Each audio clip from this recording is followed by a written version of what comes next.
મહત્વના સમાચાર મળી રહ્યા છે તેના પર નજર કરીશું। એક મહત્વના સમાચાર મળી રહ્યા છે।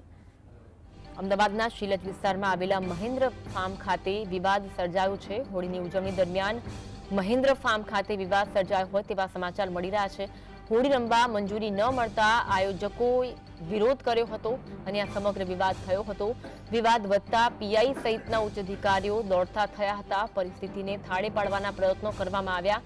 પીઆઈની હાજરીમાં ધૂળેટી પાર્ટીની શરૂઆત થઈ હતી। પહેલા તો ઉજવણી કરવાની મંજૂરી ન મળતા વિવાદ થયો। અમદાવાદના શિલજ વિસ્તારનો આ બનાવ। શિલજ વિસ્તારમાં આવેલા મહેન્દ્ર ફાર્મ ખાતે વિવાદ જોવા મળ્યો હતો।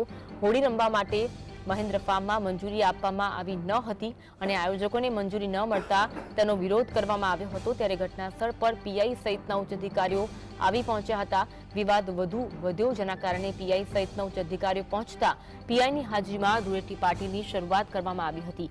પીઆઈને તેમના ઉચ્ચ અધિકારીઓ દ્વારા સમગ્ર મામલો થાળે પાડવામાં આવ્યો હતો અને ત્યારબાદ ધૂળેટી પર્વની ઉજવણી મહેન્દ્ર ફાર્મ ખાતે શરૂ કરવામાં આવી હતી। પહેલા તો વિરોધ નોંધાયો હતો અને હોળી રમવા માટે મંજૂરી આપવામાં આવી ન હતી। આયોજકો દ્વારા અનુરોધ કરવામાં આવ્યો પરંતુ આ વિવાદ વધુને વધુ ઉગ્ર બન્યો હતો। આ વિવાદ વધુ ઉગ્ર બનતા પોલીસને જાણ કરવામાં આવી હતી અને પીઆઈ સહિતના ઉચ્ચ અધિકારીઓ ઘટના સ્થળે પહોંચ્યા હતા। બંનેમાં સમાધાન કરાવીને અંતે હોળીના પર્વની ઉજવણી કરવા માટેનો કાર્યક્રમ શરૂ કરવામાં આવ્યો હતો। ધૂળેટી પર્વની ઉજવણી શરૂ થઈ હતી। આજ અંગે વધુ વાત કરીશું। સંવાદદાતા ધવલ ફોનલાઈન પર જોડાયા છે। ધવલ, મહેન્દ્ર ફાર્મમાં જે રીતે પહેલા તો ઉજવણી કરવા દેવામાં આવી ન હતી અને ત્યારબાદ પીઆઈ સહિતના ઉચ્ચ અધિકારી પહોંચ્યા, મામલો થાળે પાડ્યો, વિગત જણાવશો।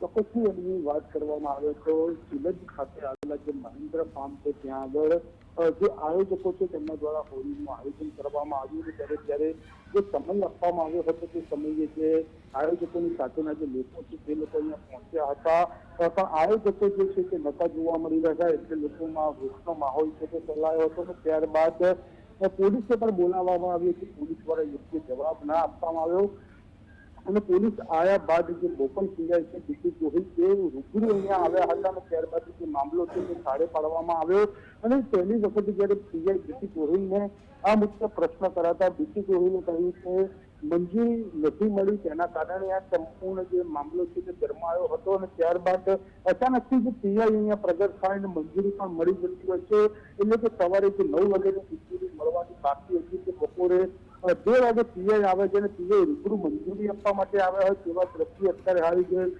શિલજના મહેન્દ્ર ફાર્મ છે ત્યાં આગળ જોવા મળતા હતા। એટલે કે બીજી વાત નવાઈ એ છે કે 2 પીએસઆઈ કક્ષાના જે અધિકારીઓ છે તેને પણ અહીંયા બેસાડી રાખવામાં આવ્યા અને ત્યારબાદ જે સંપૂર્ણ મામલો છે તેને થાળે પાડવાનો જે પ્રયત્ન છે તે લોકલ પીઆઈ દ્વારા કરવામાં આવ્યો છે। એટલે કે કહી શકાય કે લોકલ પીઆઈને પ્રશ્ન કરતા લોકલ પીઆઈએ પોતાનો બચાવ કર્યો અને કહ્યું કે રૂટીન કામગીરી છે કે રૂટીન કામગીરીના હેતુ પર અમે લોકો ચેકિંગ માટે અહીંયા આવ્યા છે અને ચેકિંગ માટે જે લોકલ પીઆઈની ટીમ છે તે પણ ફરતી જોવા મળી રહી છે। તે રીતનો લોકલ પીઆઈએ બચાવ કર્યો છે અને જે પ્રમાણે આયોજકો સવારથી દેખાયા ના હતા તેની વાત કરવામાં આવી હતી તેનો લોકલ પીઆઈએ પણ આ વાતનો જવાબ આપતા ટાળ્યું હતું એટલે આયોજકો પણ મીડિયાના કેમેરા સામે બોલવાનો ઇનકાર કરીને તેઓ અત્યારે હાલ અહીંયાથી બીજી જગ્યા ઉપર જવા રવાના પણ થઈ ચૂકેલા જોવા મળી રહ્યા છે।